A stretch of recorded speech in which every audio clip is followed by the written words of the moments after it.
Here's Mike Gill. Obviously played a lot of nickel these first two games because the teams are playing a lot of three wides against us. So, most teams' normal reaction is to play a good bit of nickel. I have to do a better job of coaching the guys on the technique and do the job better. I just haven't done a good enough job of getting that done. That was Vic Fangio today.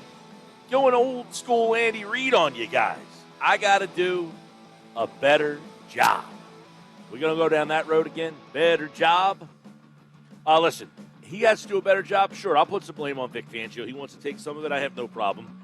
He needs to get better pass rush, better players. Now, disappointing.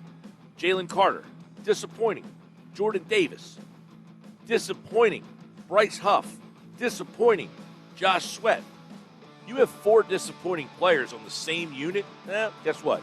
That's not going to add up to very good defense. 609 403 0973. 609 403 0973. This hour of the Sports Bash. We are live at Chickies and Pete's here in Atlantic City at the Tropicana. This hour of the show, it's brought to you by Broadlee's Plumbing, Heating, and Air Conditioning, your trusted source for heating and cooling, plumbing services, and installation for generations. Call them at 609-390-3907 or visit them online at broadlees.net. Sports Bash live on 97.3 ESPN. If you're listening on the free mobile app, you can message us through the app on your phone, or if you're watching on the X platform at Mike Gill Show. One of the things, when John, apparently he's in the parking lot at the NovaCare Center, and he's just trying to get out of there before he pops on with us. But one of the things I'm interested to see today, Vic Fangio, who, came out today, I need to do a better job. Is it as simple as, hey, look, if he gets more used to these players, that things are going to get fixed? In other words, do they have the talent? Or are we just talking about a team that's just not talented enough? And, look, we're spinning around in circles. If you don't have the talent, you can put these guys in better position all you want. Probably not going to help you out all that much. When push comes to shove, and this is fair for Eagles fans, as much as Eagles fans can be irrational at times, it's not irrational to have Super Bowl aspirations. This team spends a lot of money. They want to compete for a Super Bowl every year. So your expectations should not be less than a Super Bowl. But does this team have the talent? Did they overvalue it? Let's get into it right now. John McMullen, Birds 365, weekday mornings, 8 a.m. on the Jacob Media YouTube channel. That's where you can find him, breaking it all down. And, John, you didn't get a chance to break down Vic Fangio today because he spoke about 2 hours ago. But he went Andy Reid on us. I got to do a better job. Is it as simple as that Fangio needs to do a better job? No, I don't think it's as simple as that. And he's obviously trying to protect the players coming off another poor performance when it comes to both the running game and the pass rush, which in turn kind of turns into issues with the pass defense as a whole, which kind of fell apart at the end of the game. So the defensive front specifically is what I sort of put the check mark next to, in the fact that we all thought that this was a talented group with a chance to be good. How good, dependent on steps forward by young players and Bryce Huff specifically. And it hasn't happened in 2 games, to say the least. At the same time, it's a small sample size. It remains a small sample size. And things obviously have to get better. You expect them to get better. But right now, it's not good enough. Now, hey, the Kansas City Chiefs are 2-time defending Super Bowl champions now, and haven't played well early in either of those seasons. So, yeah, there is something to the thought process that you can grow as a group and you can get better as a group as the season wears on and be playing your best football at the right time and making a run at that point. So I wouldn't say the window is shut, but it hasn't been good enough early in the season. All right. I don't, look at somebody texted this in. I want to get your thoughts. It says, Mike, unfortunately, the Eagles' personnel on the defensive line doesn't suit Fangio's scheme. He had Khalil Mack in Chicago, Von Miller with Denver. He does not have an outside rush, and that's why this is probably not going to work. Do you agree? No, well, it's nice to have a Defensive Player of the Year candidate. I love you don't have Khalil Mack as who was the Defensive Player of the Year under Vic Fangio. You mentioned Von Miller, who's a Hall of Famer. It doesn't. It's not. He's been a defensive coordinator for a very long time, a successful one for a very long time. And you don't always have a Hall of Fame player or a Defensive Player of the Year. What you do have is you have a potential difference maker from a different position inside, Jalen Carter, who has not played up to his potential, to say the least. And maybe you have to go about it a different way. But he's got to be as the texter describes, he's your Khalil Mack, and he's your Von Miller, but he's not playing like Khalil Mack and Von Miller, and he's supposed to be the foundation of this defense. So I think everybody's uber focused on Bryce Huff this, Bryce Huff that. Jalen Carter's the far more important part of this equation, and he's not performing, which is the bigger issue, because he's got to play at an all-pro level, potential defensive year level, and he hasn't been close early in the season. Yep, that is one concerning thing, because I was going to say, he said, I need to do a better job. I guess the follow-up would be, does he have the talent, or did we overvalue some of the talent on this team? Are we starting to wonder and worry about that on the defensive side of the ball first?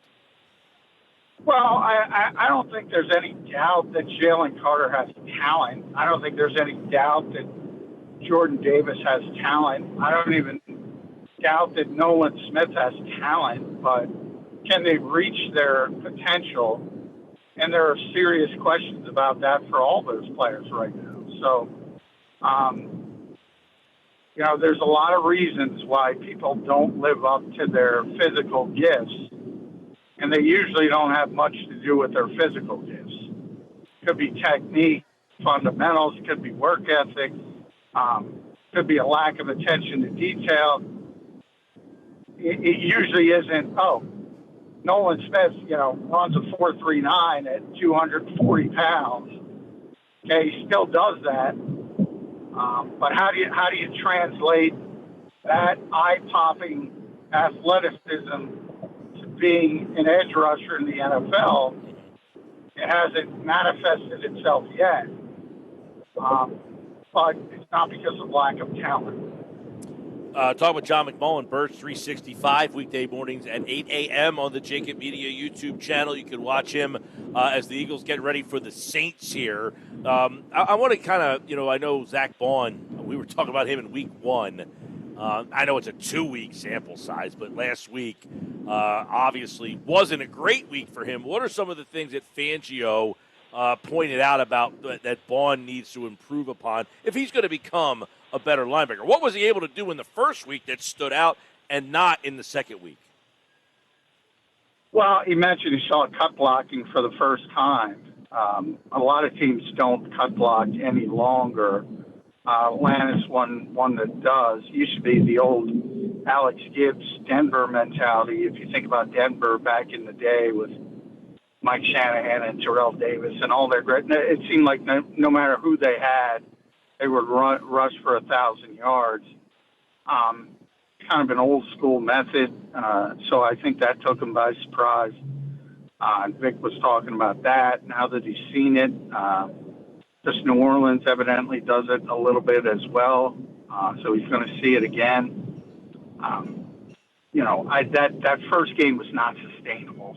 I said that on your show. Yeah, absolutely. That's not sustainable. I mean, that's not sustainable if you're Fred Warner. So, sometimes it's your night, and sometimes you feel it. I always use, the street shooter in the NBA as a comparison. Sometimes you just feel it. and that was Zach Bond. He was Vinnie Johnson when he was heating up. And it's not sustainable from week to week to week. Can he be a competent linebacker? Sure.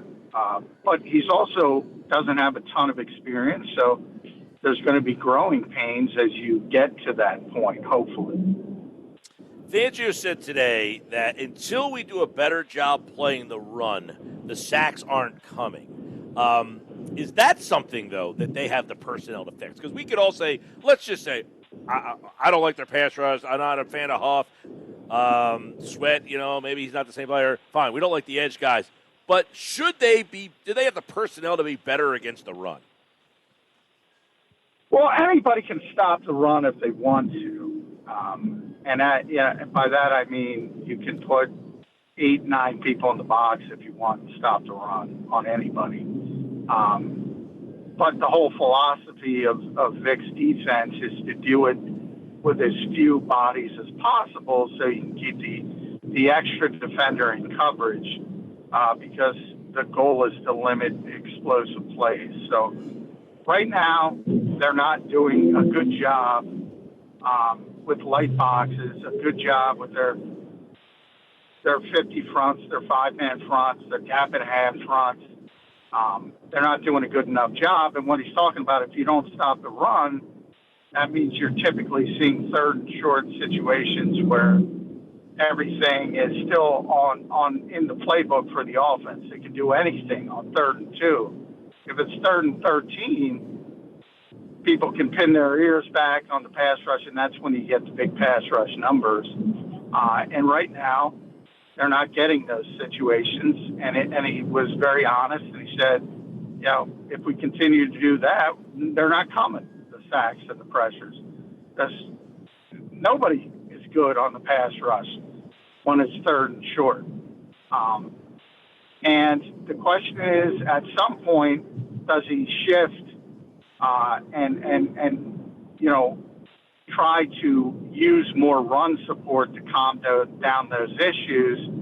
And then there's the butterfly effect to that is probably going to have a more difficult time in pass coverage. But, at some point you got to try something different if what you're doing is not working. All right, John, we'll flip it over to Kellen Moore and the offense there. No A.J. Brown, presumably. By the way, was C.J. Gardner-Johnson out today at practice? Yeah, I did not see him in the portion open.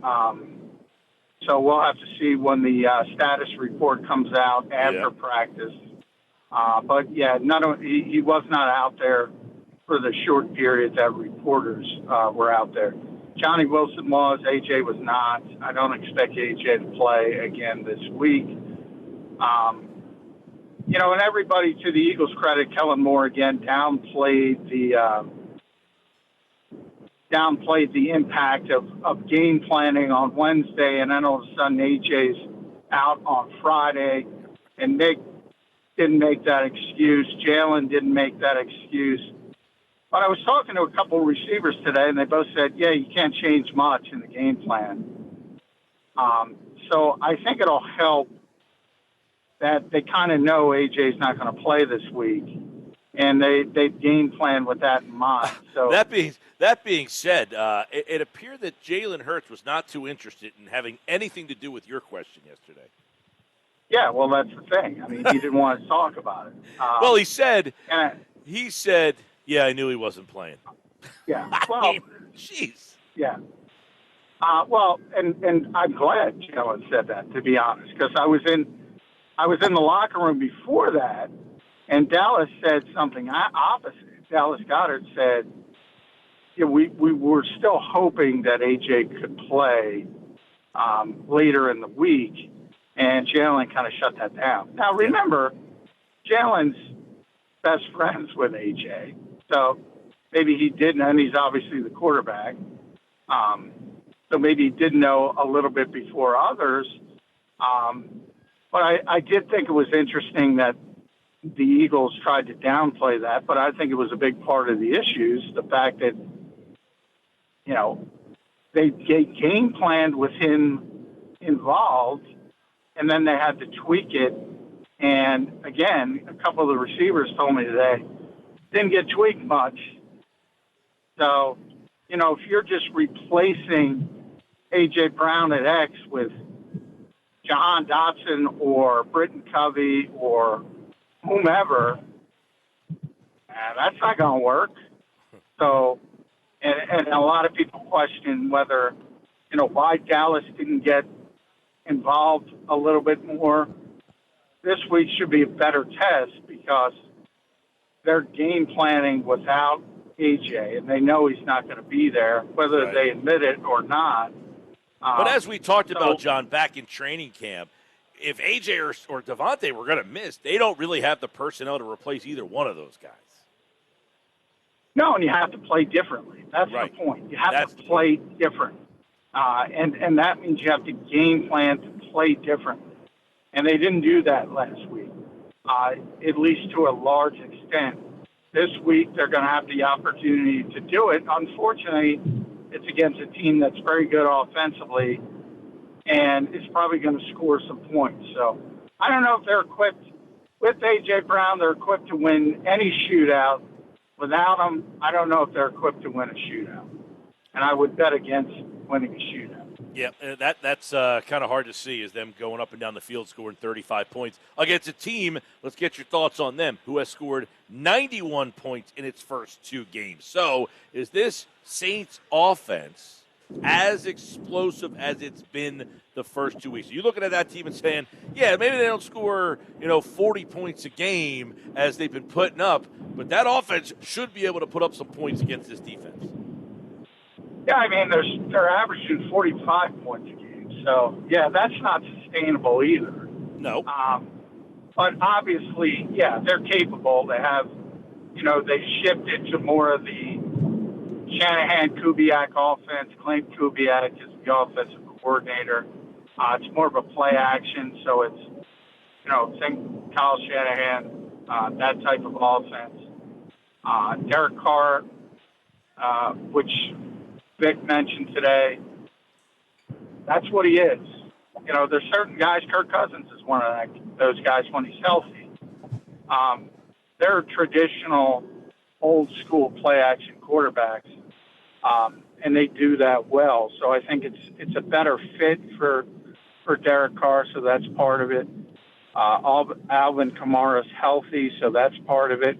When he's healthy, I mean, he is – everybody talks about Saquon in the passing game. He's what Eagles fans think Saquon is in the passing game. This is a guy who consistently caught 80 passes when he was healthy for pretty significant yards per catch for a running back. He's really difficult to deal with, and unfortunately he's healthy. And then Chris Olave is probably one of the most underrated receivers, I would say, in the NFL at this stage. And, Rashid Shaheed is one of the best deep threats.